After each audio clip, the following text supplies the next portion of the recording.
Hello students, we are live now. Welcome to SIS online classes. I am Ankit Bhatt and I am going to continue discuss with chapter number 16 more about light. Okay, so बेटा power of accommodations आज discuss करना था. Okay, so the human eye has the unique ability to quickly adjust itself. जो human आई होती है बहुत unique ability होती है उसके अंदर कि वो अपने आप को खुद से सेल्फ एडजस्ट कर लेती है see nearby and distant object, या कोई पास में ऑब्जेक्ट रखा हो या दूर रखा हो, in quick succession. When we look at a nearby object, जब हम एक पास के ऑब्जेक्ट को देख रहे होते हैं, दी सिलेरी मसल्स कॉन्ट्रैक्ट एंड जो सिलेरी मसल्स होता है वो क्या हो जाता है, कॉन्ट्रैक्ट मतलब सिकुड़ जाता है, and make the eye lens bulk, और आई लेंस कैसा हो जाता है, बल्क टाइप का हो जाता है, so that the focal length of the lens decreases. इसी वजह से जो फोकल लेंथ होती है वो स्मॉल हो जाती है, डिक्रीज हो जाती है. This is the reason for us to feel the strain on the eye while trying to concentrate on minute object. Okay, इसीलिए हमको जब बहुत ज़्यादा पास की चीज़ें हम देखते हैं तो हमको कैसा फील होने लगता है, स्ट्रेन, बहुत सर दर्द होने मतलब हेडेक टाइप का होने लगता है, ऑन द मतलब आई में बहुत लोड पड़ने लगता है, while trying to concentrate on minute object, बहुत पास के ऑब्जेक्ट को जब देखते हैं. ठीक है, when we see far away object, जब हम दूर की चीज को देखते हैं, the ciliary muscles relax, ciliary muscles क्या होता है, रिलैक्स फॉर्म में हो जाता है, एंड फ्लैटन और फैल जाता है, the lens so that it's focal length increases. तो इसी वजह से फोकल लेंथ की क्या होती है, लेंस की इंक्रीज हो जाती है. Thus while seeing distant objects we never feel any strain on the eye. This ability of the lens of the eye to self adjust its focal length is termed as the power of accommodation. ठीक है, ये जो आई की self adjust focal length जो करने की जो ability होती है, इसी को ही क्या बोले जाता है, power of accommodation. The minimum distance which our normal eye can see distinctly is 25 centimetre.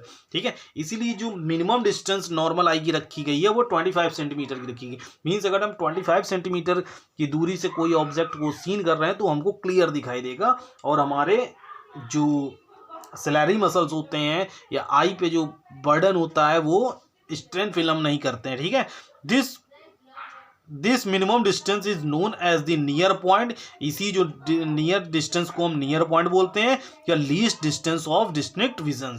The maximum distance which our normal eye can see distinctly is known as far point. ठीक है, और जो मैक्सिमम डिस्टेंस जहां तक हमारी आई देख सकती है वो 4 पॉइंट बोला जाता है, विच इज इन्फिनिटी, जो इन्फिनिटी तक होता है, अलग अलग मतलब बहुत दूर की भी चीज़ें हम लोग देख लेते हैं. There is 1 point on the retina, एक पॉइंट होता है रेटिना में, where the nerve fibres enter the optic nerve. The image falling on this part, जो इमेज फॉल होती है इसी पार्ट में होती है of the retina, can not be seen as it does not consist of any light sensitive cells. Thus, it is known as blind spot. Okay, the image fall on this part of the retina cannot be seen. ठीक है, as it does not consist of any light. अगर किसी भी light को consist नहीं कर रही है, ठीक है, किसी भी नहीं दिखाई देगी अगर कोई लाइट हमको फॉल नहीं हो रही है. ठीक है, और इसको क्या बोलते हैं, ब्लाइंड स्पॉट. ठीक है, अगर कोई इमेज फॉर्म्ड नहीं हो रही है, लाइट अगर पास अंदर नहीं हो रही है रेटिना में. persistence of vision, when we see an object its image persists at our retina for 1/16 of a second. ठीक है, अगर कोई भी ऑब्जेक्ट हम सीन कर रहे हैं, its image persists at our retina, उसकी इमेज हमारे रेटिना पे जो परसिस्ट होगी वो 1 सेकेंड का 1/16 पार्ट होता है. मतलब 1 सेकंड को 16 से डिवाइड कर दीजिए, उतनी देर में हमारे आंखों में रेटिना में उसका इमेज फॉर्म्ड हो जाएगा. Even after the removal of the object, ठीक है, this is called persistence of vision. Okay, the property of persistence of vision is used in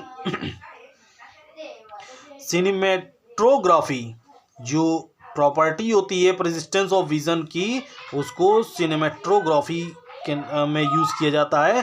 the sequence of still pictures taken by a moving camera is projected on a screen at the rate of about 24 images or more per second.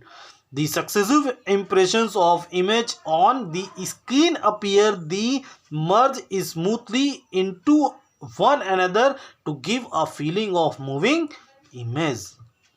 Okay? गौर से पढ़ेंगे earphone लगा के तो बहुत अच्छे समझ में आएगा।